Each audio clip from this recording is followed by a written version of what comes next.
Bonjour. Alors, merci pour l'invitation. Alors, il y a plein de manières de définir ce qu'est Sapiens. Moi, je vais vous présenter ce qu'on a appris de Sapiens avec la génétique depuis ces dernières années, à savoir l'extraordinaire odyssée des gènes que je vais vous présenter. Donc, moi, je travaille en anthropologie génétique, c'est-à-dire que j'étudie l'homme, son évolution, sa diversité tant biologique que culturelle, avec comme outil essentiellement la génétique. Alors, premier rappel, notre espèce fait partie des primates. Nous sommes un primate. Notre plus proche cousin, c'est la branche formée du chimpanzé et du bonobo, et une branche plus éloignée, c'est celle qui comprend les gorilles et encore un peu plus loin les orang-outans. Alors les données génétiques ont permis d'estimer à peu près de quand datait notre ancêtre commun, aux chimpanzés et à nous, et il est d'environ 7 millions d'années. Donc c'est pour vous donner un ordre de grandeur. Alors après, on a eu l'évolution de notre espèce qui est représentée là. C'est pas pour que vous regardiez tous les détails, c'est pour que vous voyez que c'est compliqué et que l'évolution de l'homme, c'est pas une évolution linéaire. On part pas d'un espèce de singe jusqu'à un sapiens en se redressant. Il y a eu sans arrêt des branches d'humanité à différents moments au cours de l'évolution, donc depuis ces 7 millions d'années. Et certaines branches ont donné des descendants, d'autres pas. C'est très difficile à savoir dans le passé.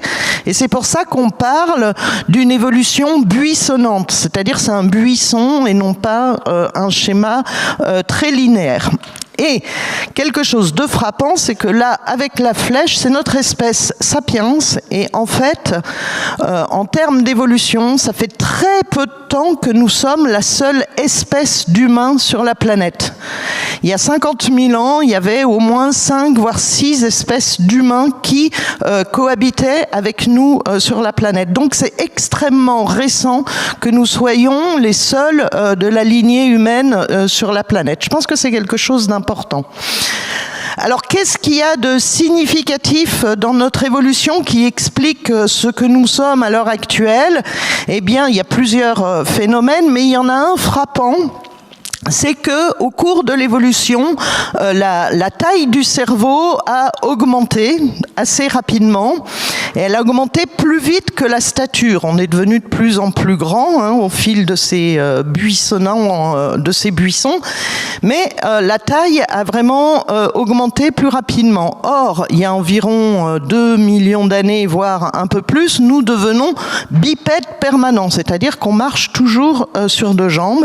Et ça entraîne un blocage en quelque sorte du bassin, et donc on se retrouve à pouvoir faire naître des enfants avec un plus gros cerveau, vu que le cerveau augmentait en taille, avec un bassin qui se retrouve bloqué. Et donc par sélection naturelle, ce qui a émergé, c'est une naissance prématurée, c'est-à-dire que les humains naissent prématurés. Entre guillemets, nous sommes finalement immatures à la naissance.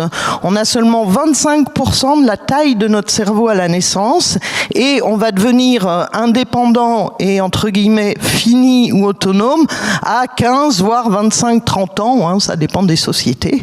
Et donc pendant toutes ces années-là, on est on se construit par les interactions sociales qu'il va y avoir autour de nous. Les petits humains dans toutes les sociétés sont élevés certes par leurs parents, mais aussi par toute la société dans son ensemble. Et c'est pour ça qu'on peut dire que par rapport aux autres animaux, nous sommes fondamentalement un animal social. C'est vraiment quelque chose de très fort et de très caractéristique dans notre espèce. Alors, voyons voir un peu dans le temps comment ça s'est passé. Notre espèce, c'est-à-dire Homo sapiens, émerge il y a entre 200 et 300 000 ans. On trouve des restes archéologiques dans différents endroits en Afrique, de sapiens, pré-sapiens, voilà, ça dépend des définitions qu'on se donne, ce qui permet déjà de réfuter l'idée d'un jardin d'Éden où d'un seul coup notre espèce aurait émergé, mais plutôt de différents endroits où on a des formes qui se rapprochent de plus en plus du sapiens qui apparaissent, et finalement, par des échanges de migration entre toutes ces différentes formes, on obtient quelque chose qui ressemble de plus en plus à notre espèce, qui est donc l'espèce sapiens. Donc, on émerge en Afrique, il y a 200-300 000 ans. Notre espèce évolue en Afrique, donc on vient vraiment tous d'Afrique. Ça veut dire aussi qu'on est fondamentalement une espèce tropicale. Naturellement, je vous le rappelle, surtout vu la situation climatique actuelle, nous sommes une espèce tropicale, mais on va sortir d'Afrique. C'est-à-dire que des individus vont partir coloniser l'ensemble de la planète.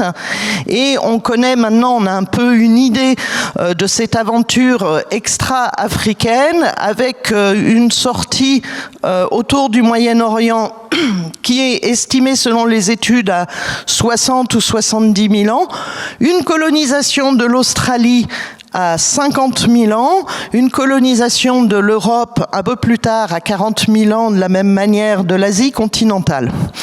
Déjà là, ce qu'il y a de frappant, c'est qu'il n'y a pas de raison climatologiques, écologiques qui font que notre espèce va partir coloniser l'ensemble de la planète. Il n'y a pas de raison, on n'est pas poussé visiblement par une nécessité. En tous les cas, il n'y a aucun déterminant écologique qui permette d'expliquer pourquoi à ce moment-là et pas un autre. Bien sûr, il faut traverser des déserts, mais il y a eu plusieurs moments où les déserts, on pouvait les traverser. Donc, pourquoi notre espèce d'un seul coup part coloniser la planète? Moi personnellement, je pense que c'est une histoire de curiosité, c'est-à-dire nous sommes une espèce sociale, mais aussi nous sommes une espèce curieuse, avec peut-être l'envie toujours d'aller voir un peu ce qu'il y a derrière la colline d'à côté. Alors on colonise, vous voyez, l'Australie il y a 50 000 ans.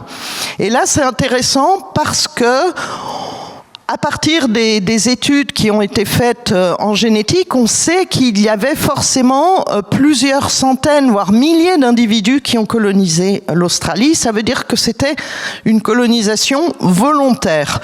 Or, l'Australie, on n'a jamais pu l'atteindre à pied. Donc, il y a déjà 50 000 ans, l'homme savait faire des tâches collectives pour construire des bateaux pour aller notamment coloniser cette Australie. Première chose. Deuxième chose importante, ça, ce sont des dates calculées avec les données génétiques, c'est-à-dire ce sont les dates calculées dont les gens actuels sont les descendants. Il y a 50 000 ans, c'est-à-dire si on analyse la diversité, par exemple, des aborigènes d'Australie actuels, leur diversité génétique, on voit que cela remonte à l'arrivée de groupes humains il y a environ 50 000 ans. Ça ne veut pas dire qu'il n'y a pas d'autres arrivées qui ont eu lieu avant. Mais elles n'ont pas laissé de descendants génétiques jusqu'à nos jours. Donc, par exemple, là, la sortie d'Afrique à 70 ou 60 000 ans, il y en a vraisemblablement eu d'autres, mais qui n'ont pas eu de succès génétique jusqu'à nos jours. Alors, lorsqu'on sort d'Afrique, on rencontre une des autres humanités qui, elle, existait encore à cette époque-là, à savoir l'homme de Néandertal, donc qui est finalement notre cousin dans l'ensemble de la lignée humaine, qui vivait en Europe depuis plusieurs centaines de milliers d'années, en Europe et en Eurasie. Donc lui était issu d'une sortie d'Afrique d'avant. En fait, il y en a eu plusieurs. Notre espèce sort à 60-70 000 ans. Ceux qui vont devenir les Néandertals sont sortis, on estime, il y a 600 000 ans. Puis il y en a encore eu d'autres avant, mais comme je vous parle de sapiens, je ne vais pas parler toutes ces sorties d'avant. Et alors, qu'est-ce qui se passe? Donc, on rencontre l'homme de Néandertal, et là, ça fait partie des découvertes majeures dans l'histoire de notre espèce depuis une dizaine d'années. Il y a une équipe au Max Planck Institute en Allemagne qui est arrivée à extraire l'ADN des restes fossiles. Jusque-là, on travaillait avec l'ADN des humains actuels. Dans votre sang ou dans votre salive, on arrive à extraire de l'ADN. Et ils sont arrivés à cette prouesse technologique d'extraire de l'ADN des restes fossiles, ce qu'on appelle l'ADN ancien. Et donc, ils ont extrait l'ADN de Néandertal. Et depuis, là, vous avez une carte de tous les sites où on a pu retrouver de l'ADN de Néandertal, vous voyez. Néandertal est surtout en Europe de l'Ouest, mais ça va jusque en Sibérie. Et qu'est-ce qu'on a trouvé? Eh bien, on a pu, en regardant l'ADN de Néandertal et le nôtre, montrer que nos ancêtres se sont croisés avec l'homme de Néandertal et qu'ils ont eu des descendants ensemble, à tel point que toute personne à l'extérieur de l'Afrique a 2% environ de son ADN qui vient de Néandertal. Alors, qu'est-ce que ça veut dire d'avoir reçu de l'ADN de Néandertal? Et là, on va retourner un peu à quelques chiffres de génétique. Dans notre espèce, si on compare deux êtres humains, nous sommes identiques à 99,9%. C'est-à-dire que si on regarde l'ADN de deux individus sur la planète et qu'on regarde chacune des lettres une par une qui forment notre ADN est fait de 3 milliards de lettres, vous imaginez l'encyclopédie, avec un alphabet où il n'y a que A, C, T et G, mais donc toutes ces lettres, c'est ça notre ADN. Eh bien, quand on compare deux êtres humains à l'heure actuelle sur la planète, nous sommes identiques à 99,9%. C'est-à-dire que si je regarde un fragment de 10 000 lettres que je compare entre deux individus, je vais avoir 10 lettres qui sont différentes. 1 pour 1000, 10 si je regarde 10 000. Si je compare un bout de génome de Néandertal avec un bout de Sapiens, c'est identique à 99,7%. C'est-à-dire, je prends le bout d'ADN de 10 000 lettres chez un Sapiens et chez un Néandertal et je compte, il va y avoir 13 différences. Donc, c'est pas beaucoup plus que quand je compare deux Sapiens, où j'avais que 10 différences. Par rapport, pour vous donner un ordre de grandeur, par contre, si je compare un Sapiens et un chimpanzé, j'ai plus de 100 différences. Donc, pour 10 000 lettres, il y a 10 de différence entre deux humains, 13 entre un Sapiens et un Néandertal. Donc, pour l'essentiel, les 2% de génome qu'on reçoit, ils n'amènent pas grand-chose de différent. On a reçu 2% de génome de Néandertal, mais grosso modo, parmi tout ce qu'on a reçu, beaucoup de bouts de génome qu'on a reçus ne sont pas très différents de ceux de Sapiens.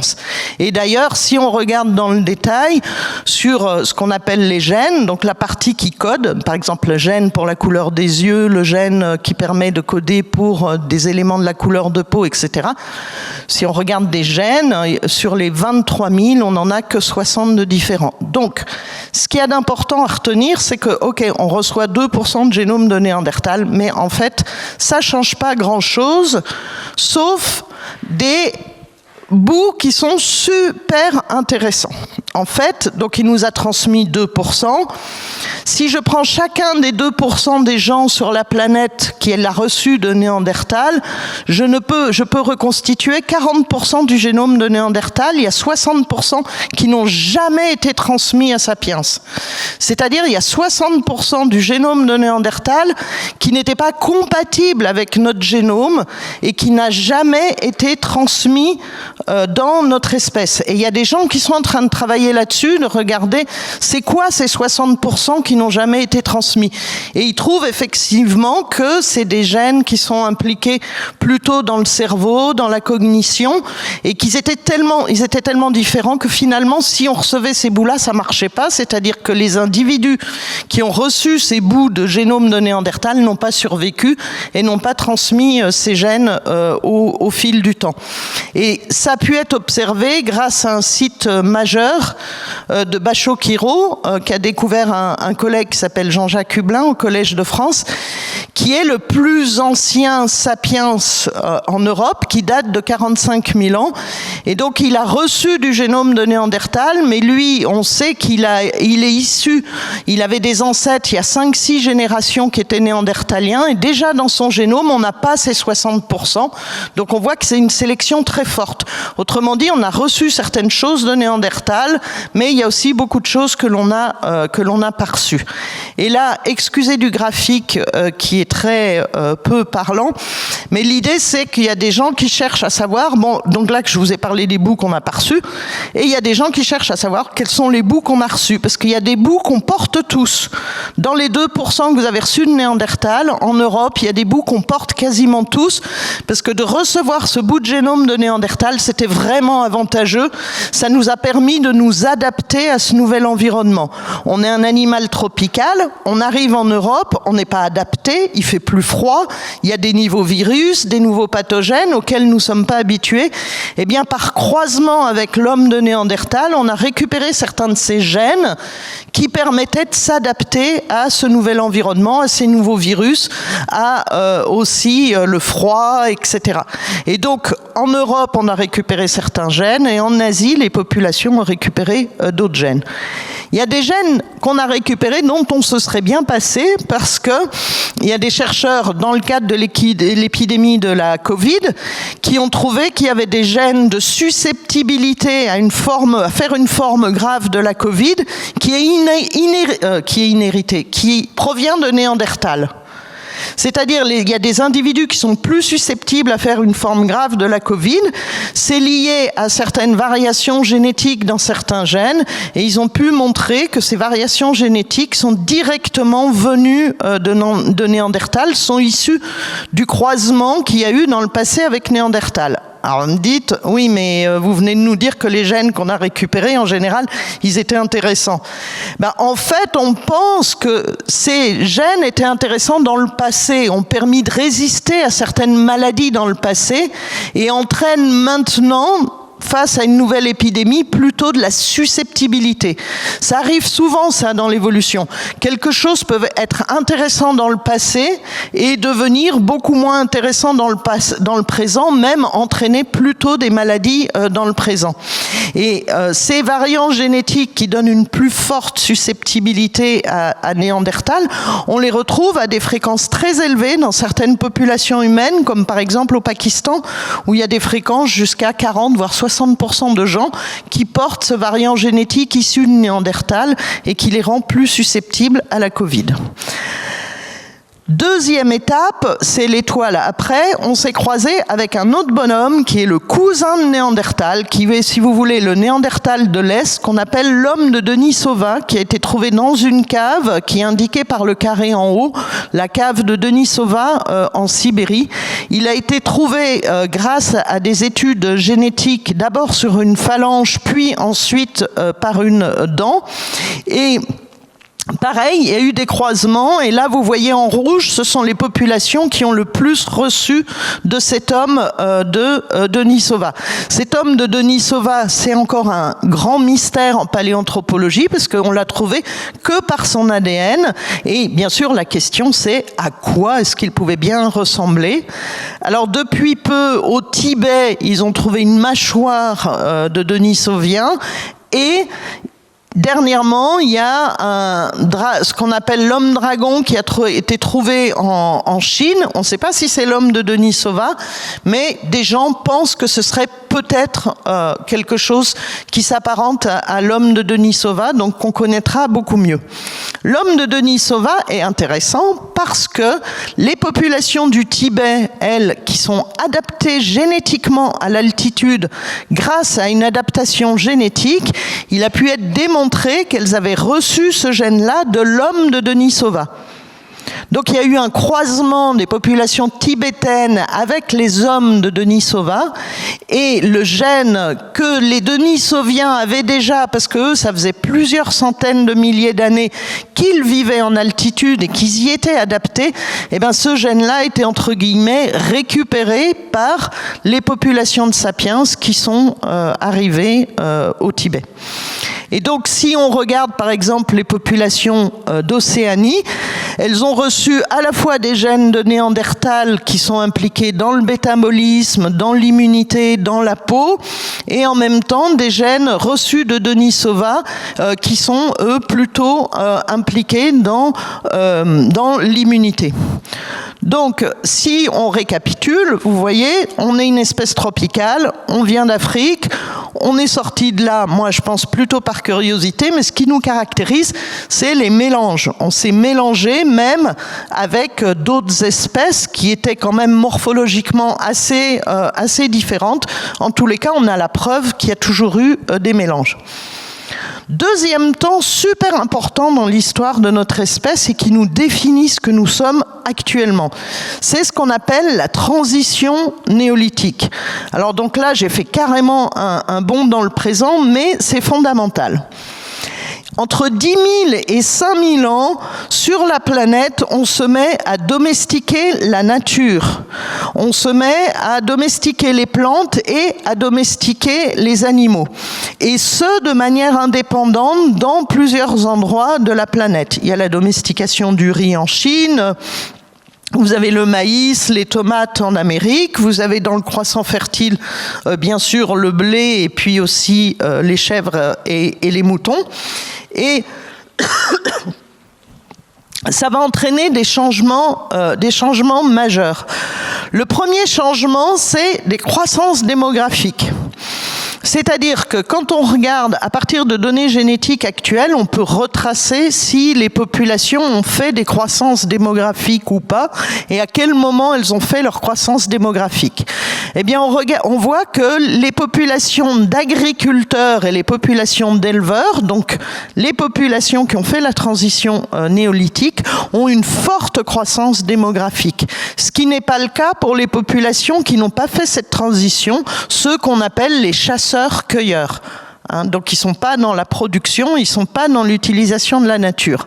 Et ça, ce moment est fondamental. Il y a même des chercheurs qui considèrent que c'est cette période-là que l'on doit appeler anthropocène, parce que c'est le moment fondamental où on se met à devenir en quelque sorte une espèce invasive, parce qu'on va commencer à avoir une forte croissance démographique, et c'est le moment où on commence à avoir un impact fort sur la nature.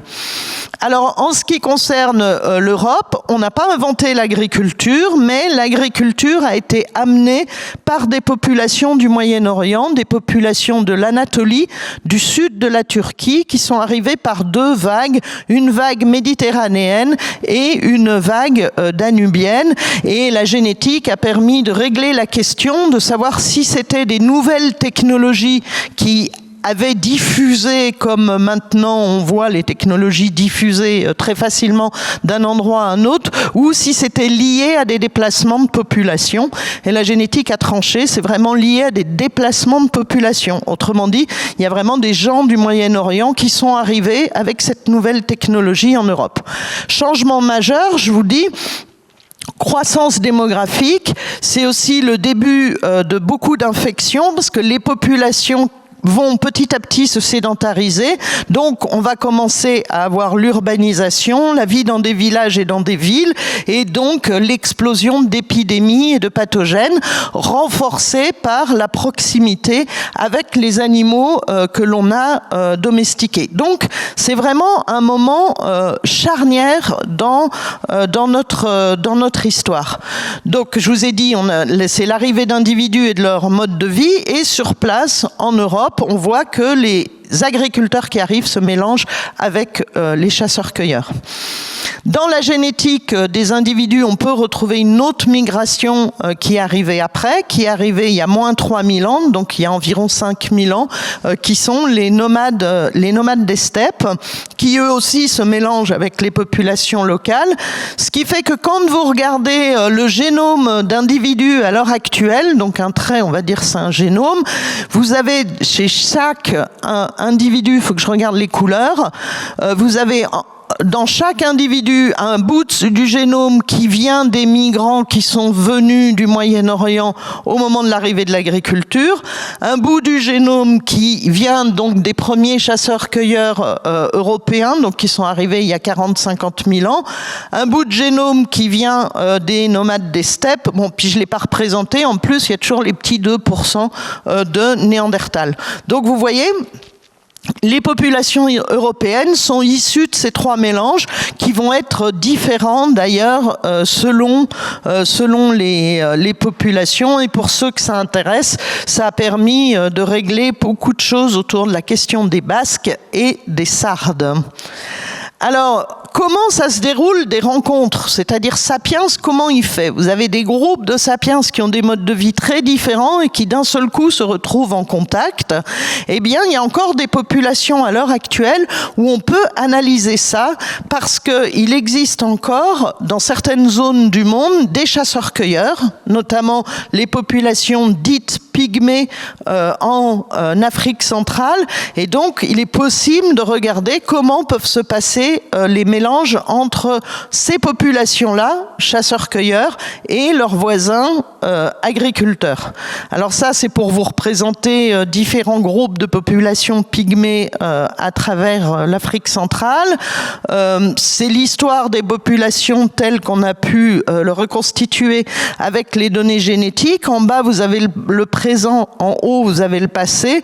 Donc en haut, on voit, il y a 70 000 ans, se séparent deux groupes, un groupe en rouge qui va devenir les populations dites pygmées et un groupe en bleu qui va devenir les populations actuellement dites agriculteurs.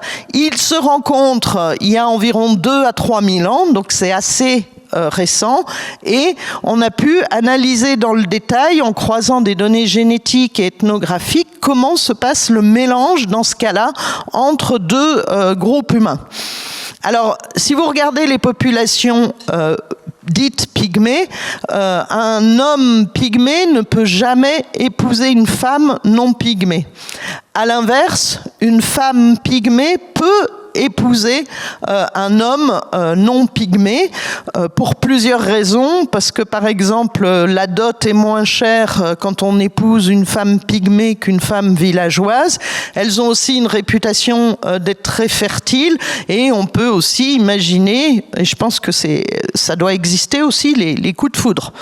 Alors, comme c'est des populations que l'on dit patrilocales, ça veut dire que quand il y a un mariage entre des gens d'endroits différents, eh bien, elles vont vivre dans le village de l'époux, patrie, donc dans le village du père. Donc la femme pygmée va là-bas et ils ont des enfants. Okay, parce que nous, en génétique, on s'intéresse qu'à ceux qui ont des enfants, donc ils ont des enfants. Et après, qu'est-ce qui se passe? Eh bien, en général, il y a une fin de l'union assez fréquente, en tous les cas, soit parce que les individus pygmées chez les villages non pygmées sont en général souvent ostracisés, et donc il n'est pas exclu qu'au bout d'un moment, la personne dite pygmée qui allait vivre dans l'autre village préfère retourner chez elle et repartir avec ses enfants. Donc ça peut être soit des divorces, soit suite au décès du mari. Et donc, vous voyez, ou des enfants illégitimes. Donc, vous voyez, là, vous avez une rencontre, et donc, on voit bien comment, petit à petit, des bouts de génome des non-pygmées vont aller chez les populations pygmées. Donc, on voit bien comment des mélanges peuvent se faire petit à petit, en un petit nombre de générations, et comment, là, vous avez des interactions sociales qui vont réguler les mélanges, parce que nous sommes un animal social, on a sans arrêt des règles entre guillemets sociales, et donc dans ce cas-là, par exemple, les mélanges ne se font que par les femmes. Ce sont les femmes qui bougent, et ce sont par elles que se font les mélanges, du côté des populations, du côté du population pygmée. Donc c'était juste pour vous montrer des exemples de comment on peut imaginer les rencontres dans le passé, parce qu'à l'heure actuelle, on sait qu'il y a eu des mélanges génétiques, mais d'imaginer les rencontres, par contre, c'est un travail un peu plus compliqué. Alors, au-delà de tous ces mélanges, quand notre espèce tropicale est sortie d'Afrique, il a fallu s'adapter à plein de nouveaux environnements. Et donc, on a aussi des adaptations qui se sont mises en place. L'adaptation la plus connue et qui a été le plus étudiée, c'est celle liée à la couleur de peau.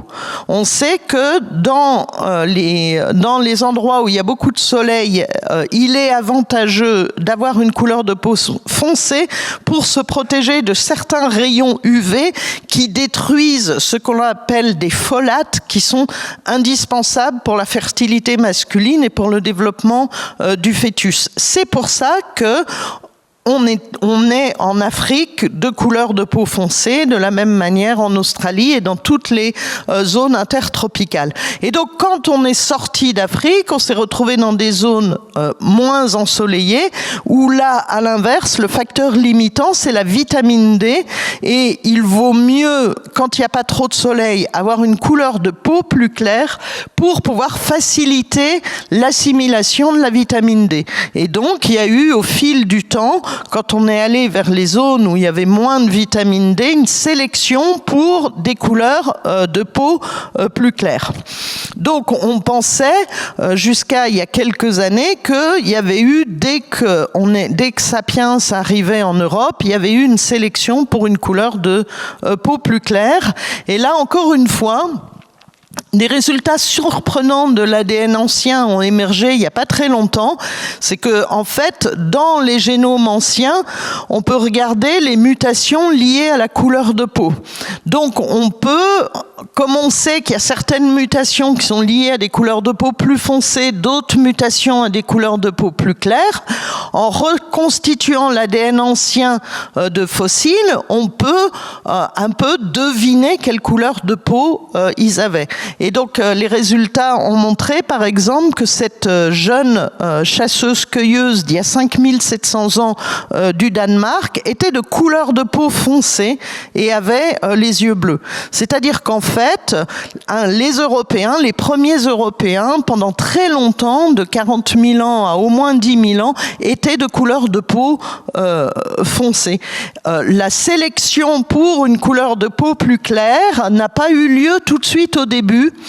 Et une hypothèse forte, c'est qu'en fait, quand on était chasseur-cueilleur, on avait suffisamment de vitamine D dans notre nourriture pour qu'il n'y ait pas une sélection forte pour une couleur de peau plus claire. Et la couleur de peau va s'éclaircir quand on va avoir une alimentation moins riche en vitamine D. Donc c'est au moment où on change d'alimentation. Donc on change d'alimentation, on a une alimentation moins riche en vitamine D et il commence à devenir avantageux d'avoir une couleur de peau plus claire. En plus, je vous ai dit, au moment où on fait la transition néolithique, où on change d'alimentation en Europe, on a l'arrivée d'immigrants qui viennent du Moyen-Orient, qui eux aussi étaient de couleur de peau plus claire. Donc on s'est éclairci en Europe de couleur de peau grâce à deux phénomènes, l'immigration d'individus du Moyen-Orient et aussi un changement d'alimentation où il y avait moins de vitamine D. Et donc, vous voyez, ces transitions alimentaires, elles jouent sur beaucoup de choses. Elles jouent beaucoup aussi sur notre biologie.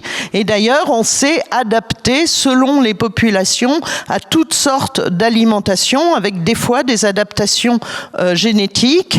Il y en a une qui est assez bien documentée, qui est dans le Grand Nord.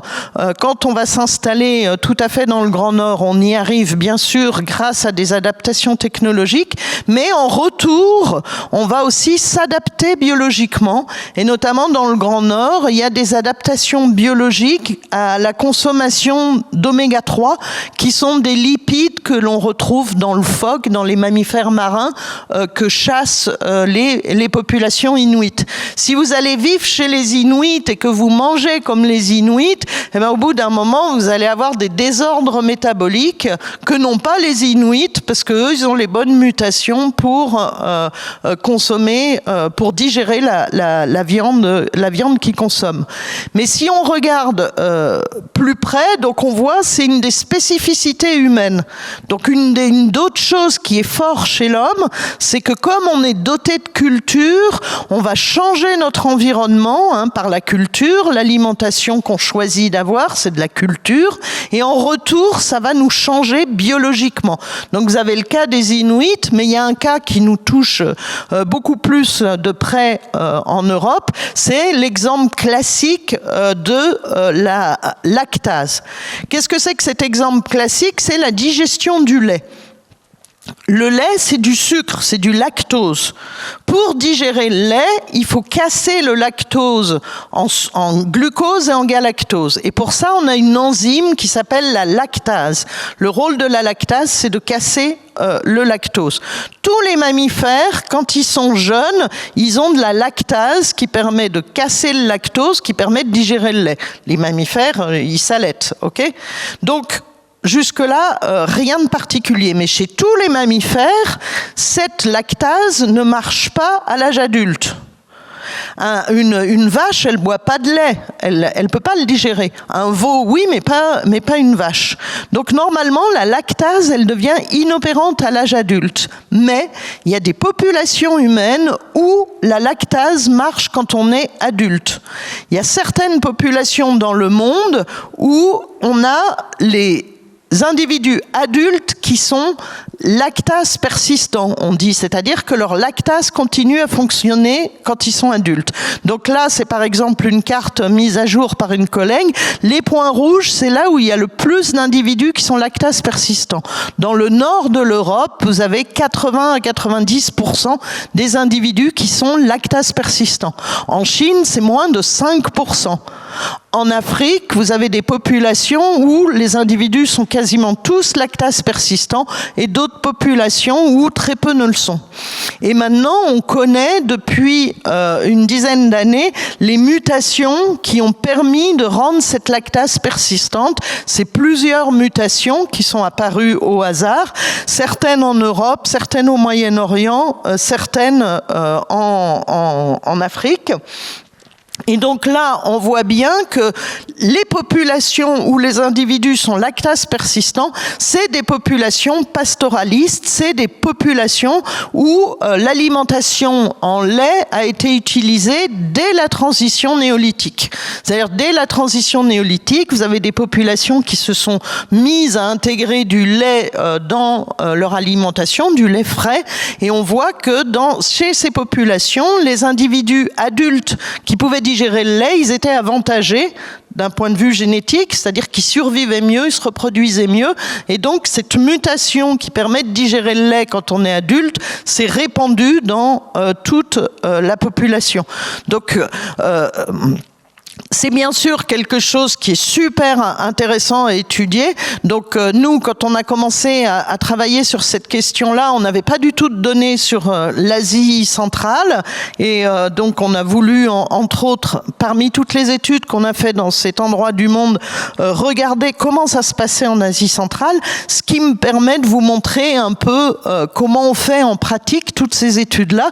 Parce que là, je vous ai raconté des histoires qui sont issues de données génétiques dans le présent et dans le passé, mais ça veut bien dire qu'à un moment donné, on va voir des gens dans le monde entier et on leur prélève l'ADN pour faire toutes ces études-là. Et donc, laissez-moi vous emmener en Asie centrale. L'Asie centrale, c'est les 5 anciennes républiques de l'URSS en ce temps, l'Ouzbékistan, le Turkménistan, le Tadjikistan, le Kirghizistan et le Kazakhstan. Et ce qu'il y a d'intéressant dans cette région du monde, c'est que vous avez qui vivent côte à côte, des populations en haut d'éleveurs nomades, qui ont des yourtes, etc. Et vous avez des populations d'agriculteurs. Et c'est une zone aussi fascinante parce que c'est là où ont été domestiquées plusieurs plantes que l'on utilise quotidiennement, comme par exemple la pomme, l'abricot, la rose, bon ça se mange moins mais c'est important, les tulipes aussi, voilà. Donc c'est vraiment un bel endroit du monde. Et donc si on compare les éleveurs et les agriculteurs, donc on a fait des enquêtes alimentaires assez détaillées, les éleveurs, ils ont beaucoup de protéines et notamment ils consomment de la viande et beaucoup de lait, alors que les agriculteurs, ils ont une alimentation surtout riche en carbohydrates, donc en céréales, et ils ont beaucoup moins de protéines. Donc, on est allé là-bas pour mener des enquêtes et donc dans ces pays-là, c'est des anciens pays soviétiques, donc qui ont une culture de l'administration assez développée, on va dire, pour rester correct. Et donc, à chaque fois, toutes les missions passent par, bien sûr, plein de pourparlers, de palabres avec les différentes autorités administratives. Vous commencez au ministre du pays, vous allez au responsable de la région, au responsable de la sous-région, au responsable du district, au responsable du sous-district, et à la fin, vous arrivez dans les villages où il y a les gens. Donc, quand même, des fois, c'est plus ou moins formel. Et moi, j'aime bien cette photo en bas, en Altaï. Donc là, c'était en Sibérie, parce que le maire du village, on était allé le voir pour venir travailler chez lui, et on lui avait dit, bah voilà, on veut étudier la diversité génétique des populations dans votre région. Puis en plus, c'est intéressant, votre région, parce que c'est certainement vos ancêtres qui ont colonisé l'Amérique. L'Amérique a été colonisée il y a 15-20 000 ans, et c'est les populations du sud de la Sibérie qui sont, enfin leurs descendants, qui sont allés coloniser l'Amérique. Alors lui, apparatchik russe, de savoir que ses ancêtres à lui avaient colonisé l'Amérique, il était très content. Donc bien sûr, il nous disait, voilà, on va y aller, je vais vous aider, etc. Et je lui dis oui, puis en même temps, ça va nous permettre de mieux retracer quand notre espèce est sortie d'Afrique, comment elle est arrivée en Asie centrale. Et là, boum, des ancêtres africains. Et là, c'est un peu plus compliqué à entendre. Donc, il a fallu lui expliquer que toutes ces colonisations, ça prend beaucoup de temps. Donc, en fait, ça s'est fait petit à petit. Et du coup, il y a eu petit à petit de la sélection pour qu'il y ait eu des changements de couleur de peau. Donc, en pratique, on va chez les gens, on fait des enquêtes, en même temps, on a fait beaucoup de travaux de linguistique dans ces régions du monde. Bien sûr, on prend du sang pour avoir l'ADN, ou alors là, vous voyez par exemple la femme en rouge en bas à côté de la porte, elle est en train de cracher. C'est une autre technique pour prélever l'ADN. Toutes les compagnies qui font des tests d'origine génétique utilisent l'ADN que l'on peut extraire de la salive. Bon, il y a des aventures, c'est le terrain. Et donc, l'idée, je vous ai dit, nous, on était allés là-bas pour arriver à voir comment on peut tester si un individu adulte a sa lactase qui fonctionne ou pas. Alors, voilà comment on fait. Il faut que les gens arrivent à jeun en n'ayant pas mangé depuis au moins 12 heures. On va, avec un appareil, mesurer l'hydrogène qu'ils ont dans leur souffle. On va mesurer leur glycémie à jeun.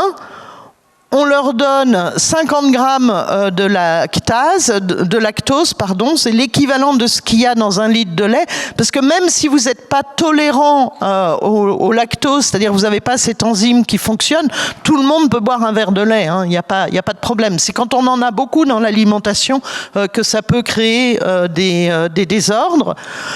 On pique pour regarder les pics de glycémie. Si la glycémie augmente au bout de 20 et de 40 minutes, ça veut dire que la personne a sa lactase qui a cassé le lactose en glucose, donc ça fait un pic de glycémie.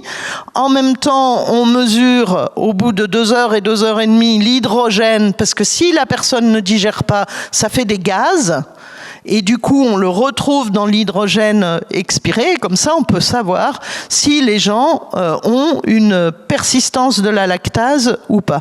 Alors après, bien sûr, on fait le travail de paillasse pour extraire l'ADN. Et donc, le résultat en Asie centrale était assez surprenant. C'est que dans certaines populations d'éleveurs nomades, on a un peu plus d'adultes qui digèrent de lait que des populations qui ne sont pas éleveurs nomades, c'est-à-dire qui ont moins de lait dans leur alimentation, mais ce n'était pas le cas tout le temps. Il y a des populations d'éleveurs nomades où c'était faible, des populations d'agriculteurs un peu plus élevées, mais dans tous les cas, c'était des fréquences faibles. Autant en Europe du Nord, on a 80-90% des gens qui digèrent le lait adulte, autant en Asie centrale, c'est autour de 15%. Donc pourtant, ils ont une alimentation riche en produits laitiers. Donc on a deux hypothèses. La première, c'est qu'ils utilisaient du lait fermenté depuis très longtemps. Donc là, quand vous faites fermenter le lait, c'est comme le fromage, vous vous aidez des bactéries qui ont permis de faire cette fermentation.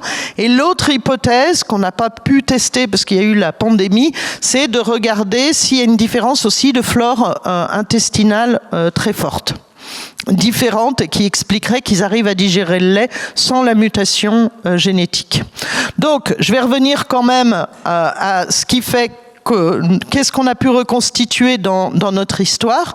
Migration, rencontre, adaptation, hasard, c'est ça qui façonne la diversité génétique des populations humaines, et donc c'est ça qui est au fondement de ce qui fait notre espèce.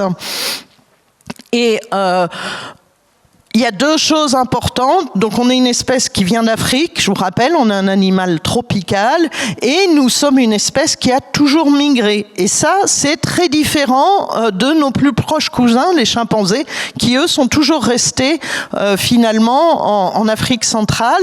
Et je vous dis, encore une fois, il n'y a pas de raison écologique particulière qui explique pourquoi on serait allé partout sur la planète. Donc, je pense que la curiosité est quelque chose qui façonne vraiment notre espèce.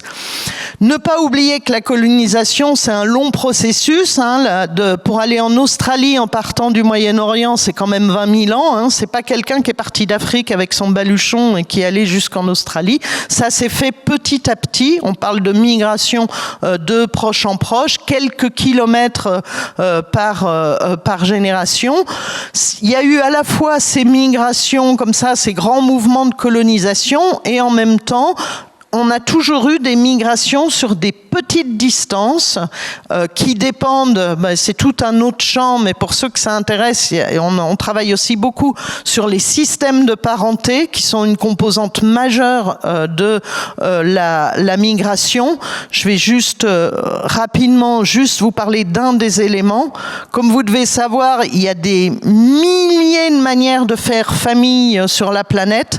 Papa, maman et ses enfants, c'est juste une manière de faire famille, c'est pas universel. On trouve plein d'autres façons de faire famille sur la planète. Et surtout, selon les sociétés, on a ce qu'on appelle les règles de système de parenté. Alors, c'est pas des règles écrites, c'est des choses dans lesquelles on est élevé et dont on est profondément imprégné, qui sont importantes pour les migrations, notamment pour les migrations de proche en proche, à savoir la règle de résidence quand il y a mariage. Quand un homme et une femme viennent de deux villages différents, où vont-ils s'installer? Je vous l'ai dit, dans le village du père, c'est la patrilocalité. Dans le village de la mère, c'est la matrilocalité. S'ils vont autre part, on appelle ça la néolocalité. En France, jusqu'au début du siècle, au début du XXe siècle, on était clairement dans de la patrilocalité. C'était toujours la femme qui allait rejoindre le village de son époux. Eh bien ça a une importance parce que à l'échelle de la planète, une grande majorité des sociétés sont patrilocales. Donc là, 64% des sociétés sont patrilocales. Donc dans 64% des sociétés, c'est la femme qui bouge. Et ce qui fait qu'on le retrouve dans les données génétiques. Dans notre espèce, ce sont les femmes qui migrent et qui ont toujours migré. On est une espèce où les femmes migrent beaucoup plus que les hommes, à petite échelle, mais aussi à grande échelle. Et juste pour finir, en parallèle de ces migrations, on a toujours trouvé chez l'homme des adaptations locales bien documentées. Par exemple, l'altitude chez les Tibétains. L'arsenic dans les Andes, il y a des zones où il y a beaucoup d'arsenic et les gens ont une mutation qui leur permet d'être adaptés à ce taux élevé d'arsenic. L'apnée chez les Bajots, il y a des populations où les gens ont des capacités extraordinaires en apnée, ils peuvent tenir 10 minutes sous l'eau. Ce sont des adaptations génétiques. Ces adaptations génétiques nous disent que, en plus de ces migrations, il y a toujours eu aussi des gens qui sont restés sur place.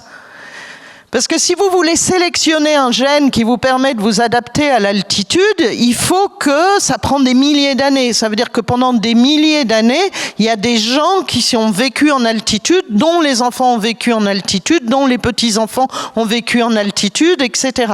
C'est le mécanisme nécessaire pour qu'une adaptation génétique perdure et se répande. Donc, en conclusion, en parallèle des mobilités, l'étude du passé nous montre de la stabilité, des familles qui bougent et d'autres qui restent. Donc nous avons tous des ancêtres qui ont migré, soit d'un village à un autre, soit traversé des milliers de kilomètres, et des ancêtres qui sont restés là où ils sont nés. Et je pense que la migration et la curiosité d'être un animal social sont une belle définition de ce qu'est être sapiens. Et bon, j'ai développé un peu tout ça dans mon livre, L'Odyssée des gènes. Donc si vous intéresse, vous pouvez apprendre plus dans ce livre. Et donc moi, je travaille au Musée de l'Homme. Je voulais vous remercier de votre attention et vous dire qu'il y a une très belle exposition en ce moment au Musée de l'Homme qui s'appelle Frontières de l'humain, qui risque d'intéresser certains d'entre vous. Voilà, j'ai fini.